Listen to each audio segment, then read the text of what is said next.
Aangestel om te sê waar julle allemaal vandaan kom. Julle weet seker, julle is allemaal familie wat hier sit, hè? Nie maar getrouwd is, maar nog dan julle familie.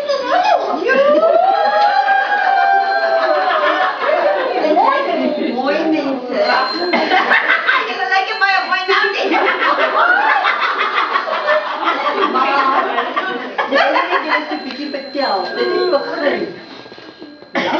Lang gelede, in 1895, is daar 'n jong man gebore in Doringrivier met die naam van Pieter Skalk Viljoen.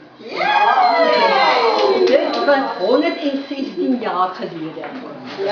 Dit is my oorlede pa. En so is daar 'n klomp Pieter Skalk gekom. My broer Pieter Skalk, sy seun, en 'n klomp Pieter Skalk en sy kleinseun, en so is almal familie van mekaar. En in 1902, so was daar nie TV nie. Nee, dit was eintlik. Maar ek vroeg saans gaan slaap. Nou toe was daar 12 kinders gebore. Wow! Nee, word nie.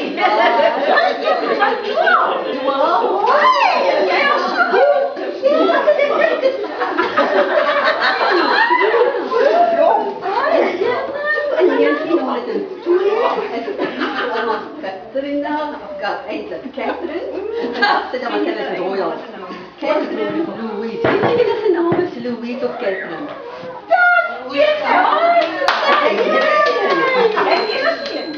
My tweede naam is Louise. Ja. Maar jy sien nie nog die wat te voorig is om haar naam te vat. My naam is Louisa. Dis pragtig. Ja.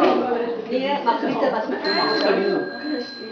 My ouma Margrieta was Viljoen. My naam was Oupa. Dit was jou skoonpa se pa.